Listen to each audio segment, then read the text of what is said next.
maju Tuhan, bisa berkembang banyak jiwa-jiwa baru di Tuhan. Itulah doa kami Tuhan. Terima kasih Bapa, dalam nama Tuhan Yesus kami berdoa mengucap syukur. Haleluya. Amin. Ya, shalom. Puji Tuhan pada jam saat ini. Nah, kita melihat bahwa sebagai kehidupan orang-orang yang percaya, biarlah hidup ini selalu menyenangkan hati Tuhan. Bahkan hidup ini boleh senantiasa bersandar dengan firman Tuhan. Amin. Nah, kita akan buka kitab kita yang terdapat dalam buku Roma pasal 12 ayat yang pertama.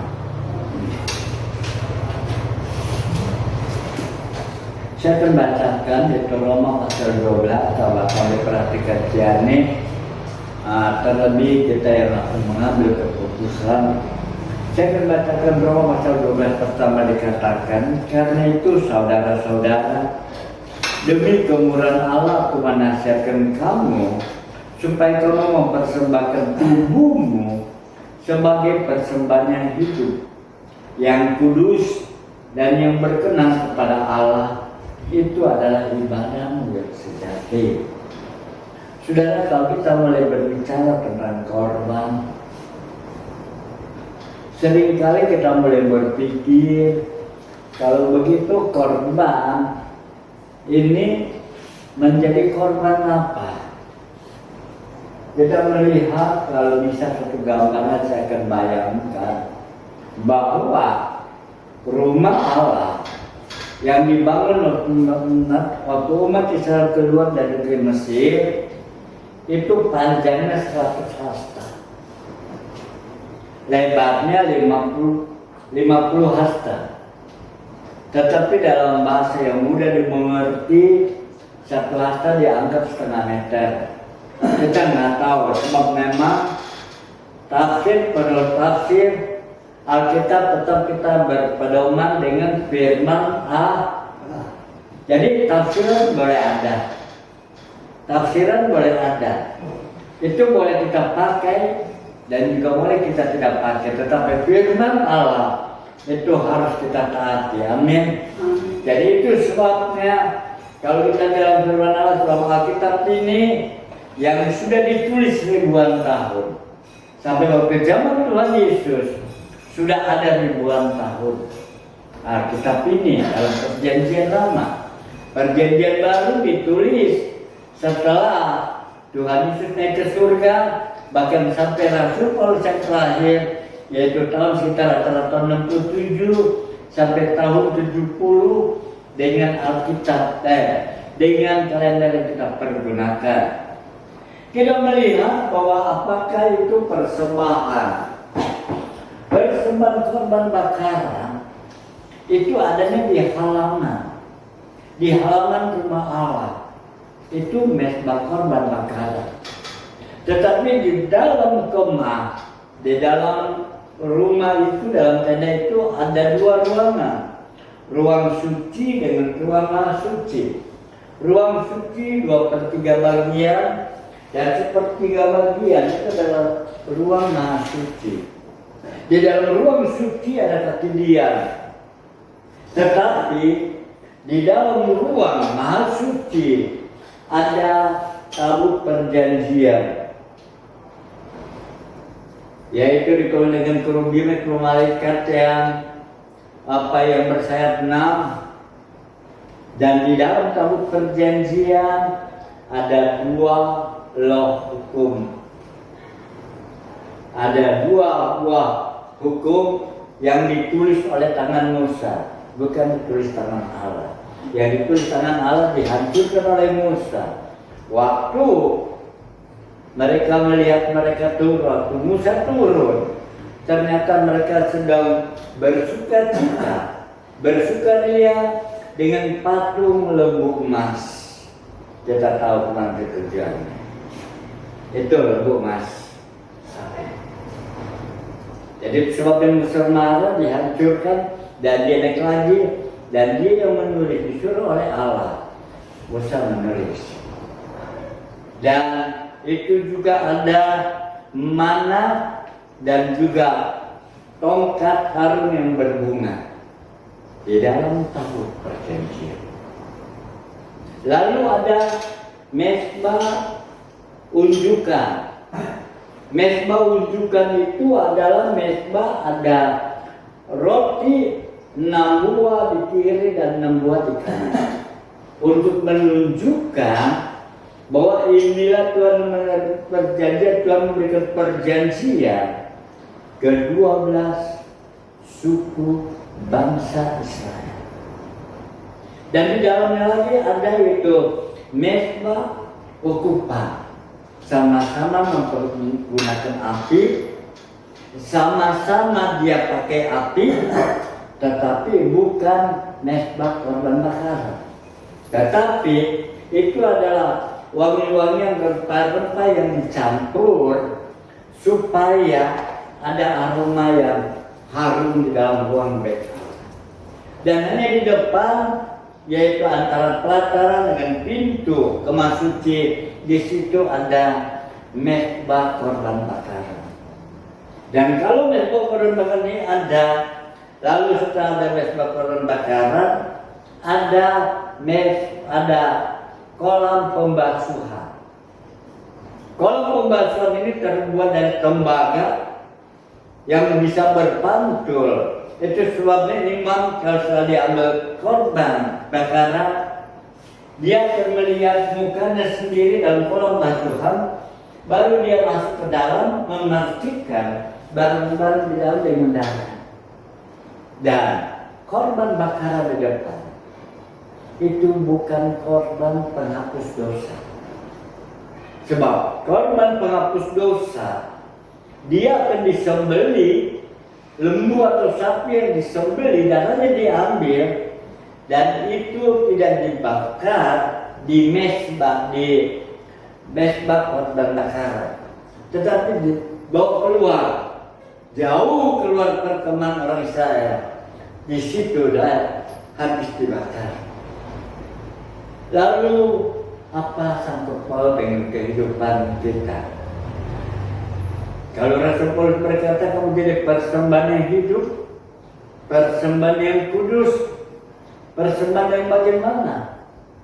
Terlebih kita yang mau mengambil kesempatan untuk dibaptis, yang kita telah begitu bertekad bulat untuk dibaptis, sebab saat kita dibaptis, kita sudah tekan kontrak hidup.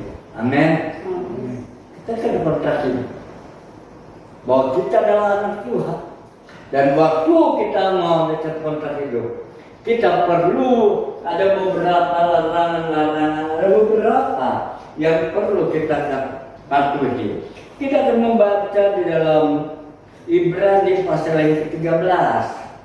Ibrani pasal yang ke-13, saya akan bacakan untuk saudara dalam ayat yang ke-12.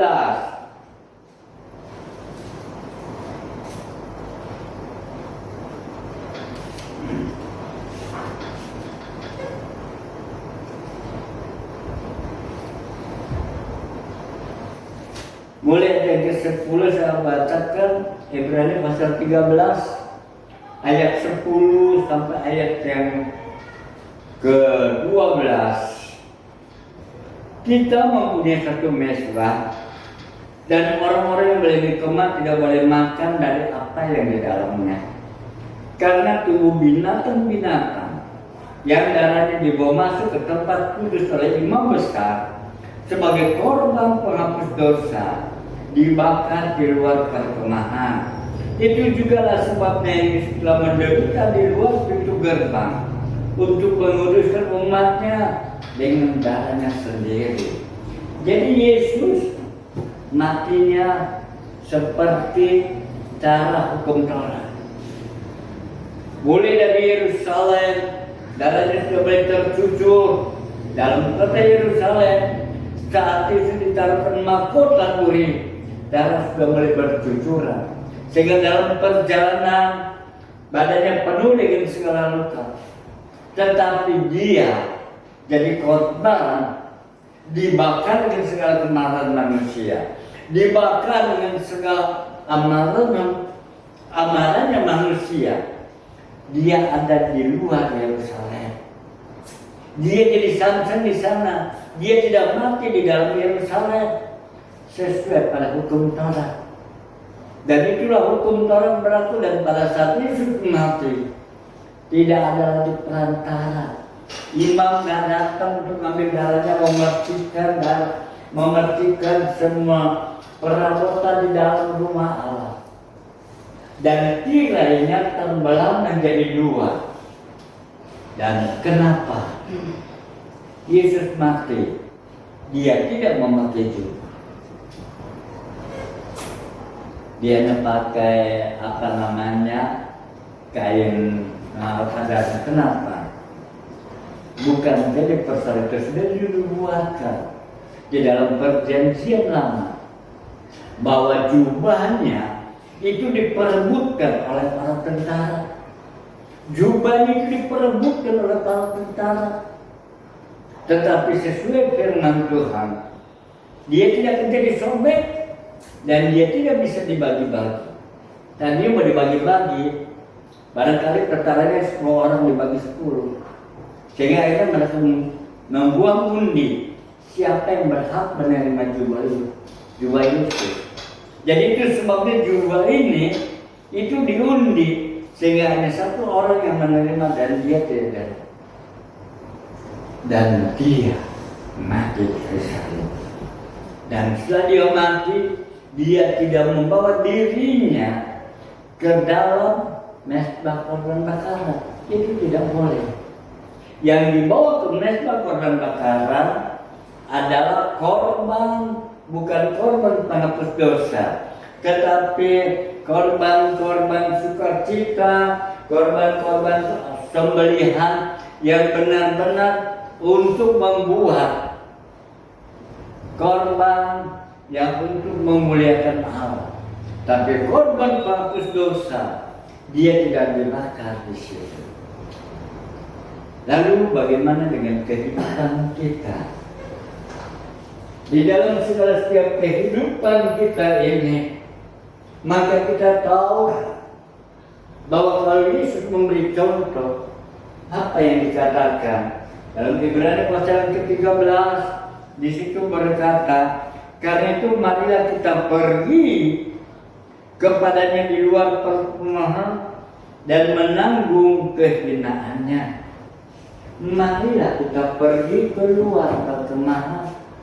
Jadi untuk mempersembahkan kehidupan, dia tidak di dalam rumah Tuhan. Untuk mempersembahkan kehidupannya, dia tidak ada di dalam hadirat Allah, tapi keluar ke perkemahan. Apa itu? Kepada dunia kita menjadi tontonan, kepada dunia kita diperhatikan. Bagaimana kehidupan kita?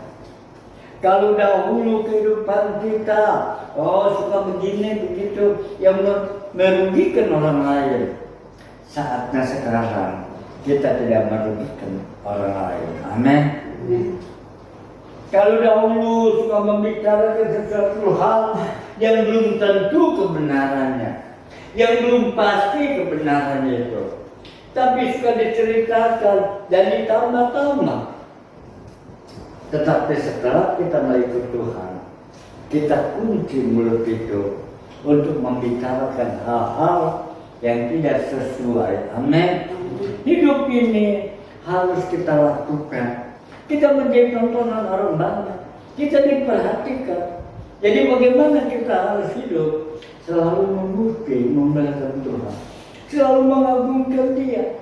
Suatu saat kita mengagungkan Dia, maka jiwa kita masuk ke dalam mezbah korban bakaran.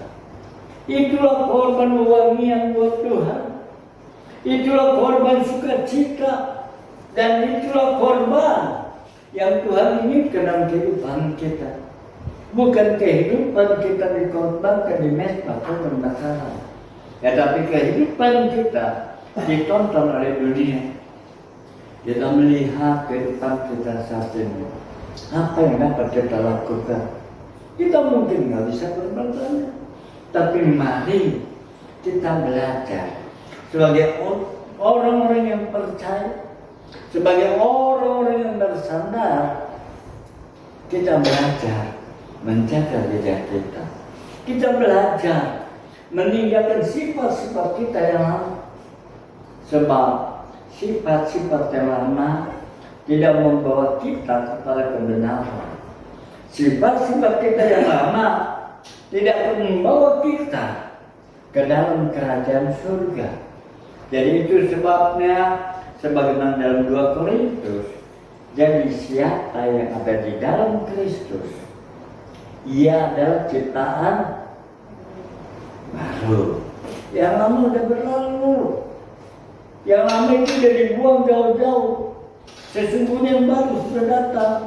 Kalau dulu kita egois, kalau dulu kita hanya mementingkan diri sendiri, sekarang nggak egois.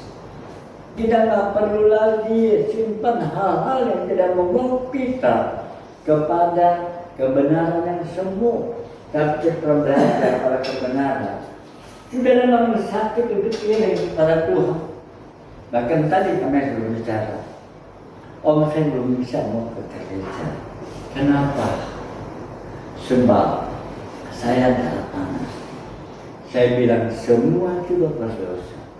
Tetapi gereja adalah bengkel, gereja ada banyak montir yang sanggup memperbaiki kehidupan kita juga dengan firman Allah. Kita semua adalah orang berdosa. Dan itu sebabnya kalau kita berdosa, kita datang ke gereja, kita minta dipimpin, kita dibimbing, kita menjadi tontonan orang banyak. Jadi itu sebabnya kita harus menyangkal diri. Kita harus menyangkal diri dan tidak mengutamakan kepentingan diri sendiri. Sebagaimana di dalam Injil Matius pasal yang ke-16, Matius pasal yang ke-16, coba kita lihat Injil Matius pasal 16 ayat yang ke-24. Siapa coba membacakan? Ya, ya. Matius pasal 16 ayat yang ke-24. Lalu Yesus berkata kepada murid-muridnya, setiap orang yang mau mengikut aku, dia harus menyangkal dirinya, memikul salibnya dan mengikut aku. Dengan jelas, silakan duduk. Dengan jelas Tuhan Yesus berkata, barang siapa mengikut aku, dia memikul salib. Susah memang, berat memang. Harus menyangkal dirinya. Aduh, bilang, aduh Tuhan, hari ini nih saya udah capek Tuhan. Hari Minggu ini udah capek Tuhan. Tetapi di dalam segala kelelahan menghampiri Tuhan selama kita jadi masih mampu. Amin. Selama kita masih kuat, kita mampu ke kehidupan ini. Kita berjalan sedemikian rupa dalam Tuhan. Kita terjalan. Tidak begitu ikhlas dalam kehidupan kita. Sehingga orang yang mengasihi Tuhan, dia akan selalu datang. Dan sementara selama mengasihi Tuhan, dia akan datang. Sebab di dalam Tuhan kita penuh dengan segala sukacita. Di dalam Tuhan hati kita menjadi senang. Jadi inilah hal penyangkalan diri. Lihat orang-orang, kok mengatakan mereka kerja, kok baru setahun, 2 tahun, bahkan lebih cepat naik. Tapi kalau kita, kau sudah sekian tahun, bahkan nggak naik. Kau sekian tahun, kedudukan kita, harta kita nggak bertambah. Kata Tuhan, jangan diri. Amin. Jangan diri. Yang penting Tuhan berikan kita kesehatan. Sebab bukankah hidup itu lebih penting daripada pakaian? Amin. Hidup itu lebih penting dari harta. Jadi yang Tuhan kasih dari hidup kita. Tapi kalau Tuhan berkenan, Dia memberkati, itu adalah bonus. Amin. Jadi sebab itu mari kita belajar dari Tuhan. kita menyangkal diri. Jangan mau terdengar pengajaran-pengajaran sesat. Jangan mau tergiur dengan segala janji-janji yang muluk. Tetapi kita punya sekali pedoman. Sekali ikut Yesus, tetap kita ikut Yesus. Amin. Sekali percaya, kita tetap percaya. Sebab hanya ini Tuhan ingin. Sebab keselamatan yang kita terima, keselamatan yang kita dapat, bukan berbicara tentang di dalam dunia ini saja, tetapi setelah kehidupan, setelah habis masa kontrak kita di muka bumi, Dia akan menjemput kita, Dia akan mengangkat kita ke tempat yang lebih tinggi.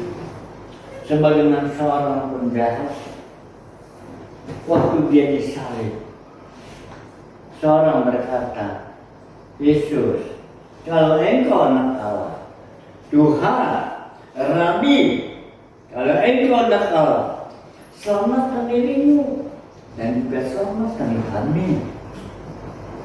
Kami rasa kesakitan seperti ini. Tapi penjahat yang satu memarahi dia. Dia berkata, kenapa begitu? Kita seharusnya ini terima. Karena namun kita lakukan hal ini. Tetapi orang itu, dia tidak punya salah, dia tidak punya dosa, dia tidak melanggar hukum negara, dan dia tidak pernah melanggar hukum Torah, tapi dia disalib. Lalu yang berkata demikian berkata kepada Yesus, Rabi, ingatlah kami saat Engkau ada dalam kerajaan. Maka Yesus berkata bahwa pada hari ini juga Engkau ada bersama-sama di taman Firdaus. Amin. Itu janji Tuhan. Perkataannya sanggup menyelamatkan. Perkataan itu sanggup menolong. Dan perkataan itu menjadi bukti bahwa pada hari ini juga Engkau ada bersama-sama di Firdaus. Ya, penjahat ini nggak ada kesempatan. Penjahat ini nggak ada kesempatan untuk terima baptisan air. Penjahat ini nggak ada kesempatan untuk bisa menyanyi, nggak ada kesempatan untuk ke gereja. Tapi Tuhan selamatkan, amin. Dan sebab itu kita yang masih dikasih kesempatan, kita lakukan kesempatan itu, sehingga dunia melihat. Orang yang percaya, lihat tuh, mereka begitu setia. Jadi ini kita menjadi tontonan orang banyak. Saat kita menjadi tontonan orang banyak, nama Tuhan dipermuliakan. Amin. Berkemari, jangan undur ikut Tuhan. Jangan saat kita ikut Tuhan hanya pada waktu kita senang. Jangan kita ikut Tuhan hanya pada waktu kita suka cita. Tetapi kita mau ikut Tuhan supaya kehidupan kita diselamatkan. Itu sebabnya apa yang harus kita bawa setelah kita menghadapi segala ujian dalam kehidupan ini. Apa yang akan kita lakukan di saat kita menghadapi suatu kendala yang begitu menyusahkan hati ini. Kita akan membaca Ibrani pasal ke-13 ayat yang ke-15.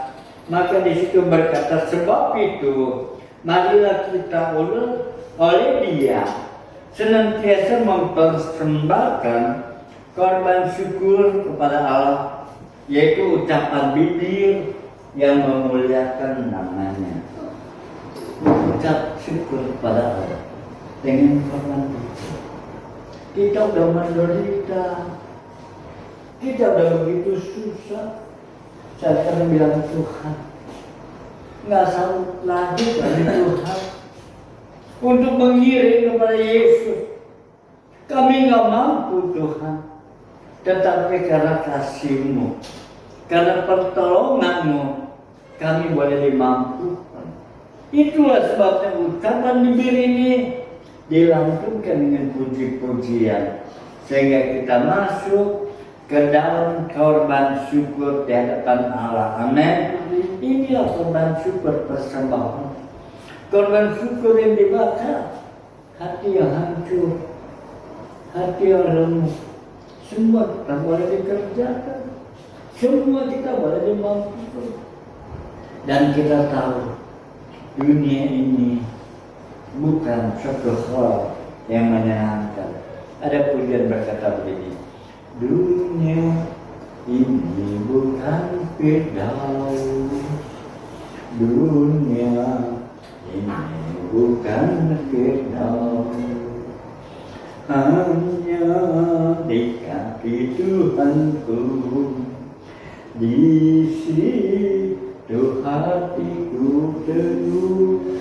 Dunia ini bukan firdaus, dunia ini penuh dengan segala kesusahan, hanya di bawah kaki Tuhan kehidupan kita menjadi tenang. Amin. Seperti kita ada dalam suasana yang begitu sangat menakutkan, tapi bagaikan induk ayam yang menaungi, yang melindungi anak-anaknya dengan sayapnya, sehingga kalau ada burung elang akan mengambil anak ayam, maka dianya ini akan datang memukul dia, mematuk dia. Demikian dalam kehidupan kita. Saat kita dalam perlindungan Tuhan, kuasa kegelapan akan mengganggu kita, maka Yesus dengan kuasanya akan menghancurkannya, kuasa-kuasa itu, sehingga dia tidak begitu berbahaya dalam kehidupan kita.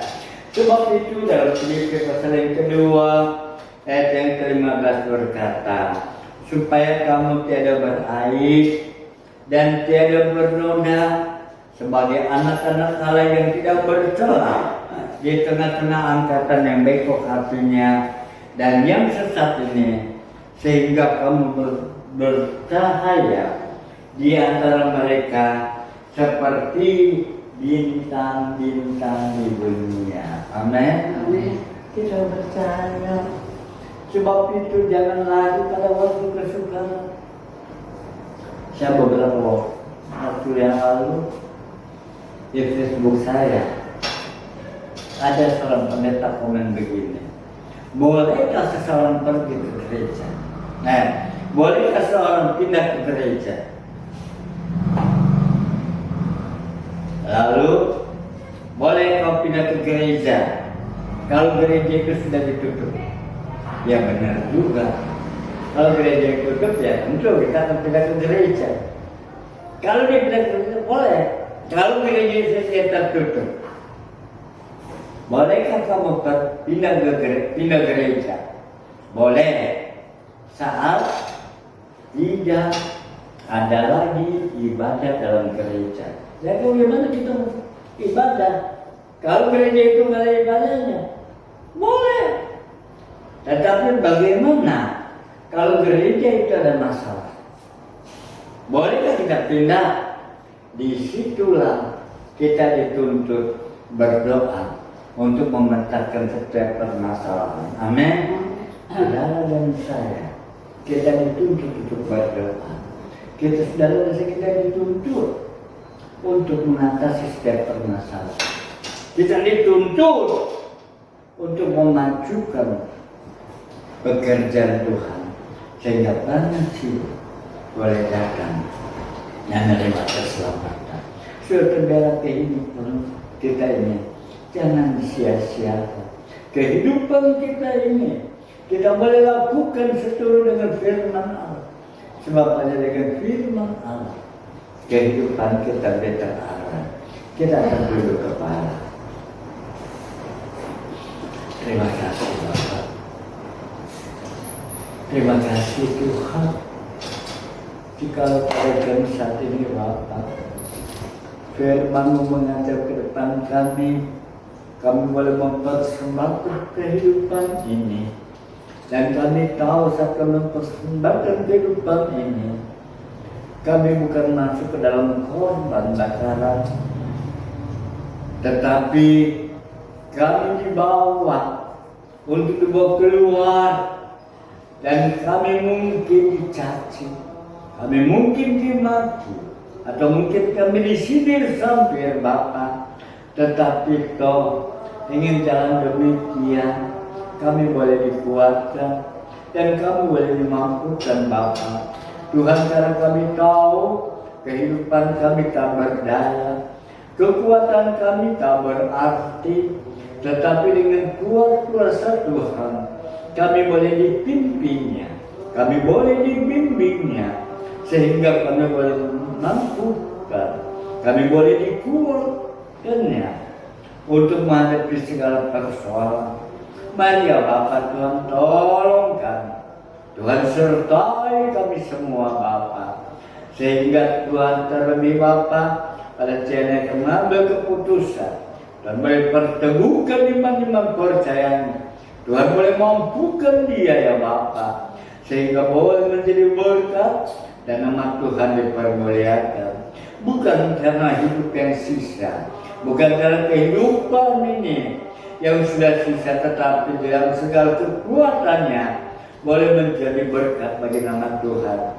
Kehidupannya lama, sedikit demi sedikit boleh dihilangkan hanya karena kuasa Roh Kudus. Dan kepada kami sekalian, kami boleh mengerti kehidupan tentang firman-Mu. Kami boleh sungguh-sungguh lagi untuk senantiasa mempercayakan Tuhan di dalam kehidupan ini. Terima kasih Bapa, hanya kepadamu Tuhan kami berdoa dan mengucap syukur. Kami naikkan syukur padamu. Kita makin berdiri. Kami naikkan syukur padamu. Syukurkan kasih-Mu yang mulia. Kami naikkan syukur padamu. Kita angkat pujian lagi sebentar. Katanya akan tutup ke dalam doa. Kami naikkan syukur padamu.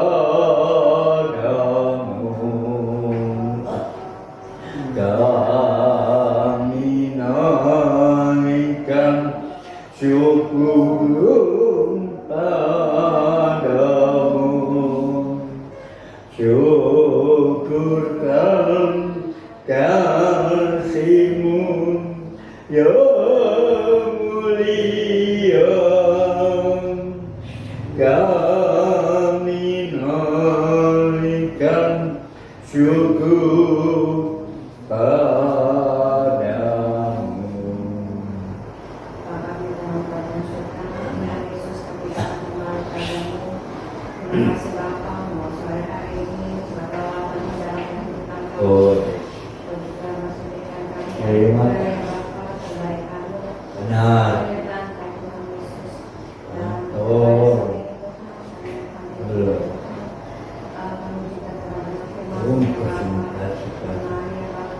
Tuhan pulihkan setiap Tuhan kuatkan setiap jiwa. Haleluya. Belum. Oh Tuhan, mari semua yang keluar kuasa kasih berkecilan. Mari ya Bapa, membimbing dengan kuat kuasa kasih yang dalam. Terima kasih. Haleluya. Oh, terima kasih. Glory. Haleluya. Terima kasih. Ya Bapa.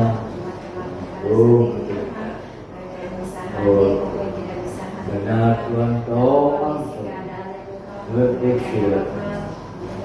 Terima kasih. Haleluya.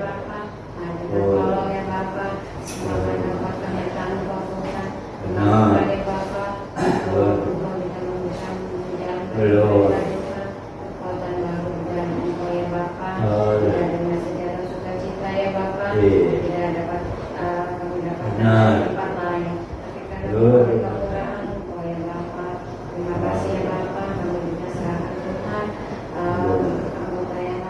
Benar Bapak, kau tenang campurkan Bapak. Lindungi dalam perjalanan ini dan suatu dia dalam kecerdasan Bapak. Bungkus semua dengan kuasa. Terima kasih. Terima kasih ya Bapak, karena kami selalu percaya Tuhan. Oh, Harapan baru dan kembali Pimpinan dan penyertaan Bapak. Bungkus dengan kasih yang berkami. Terima kasih.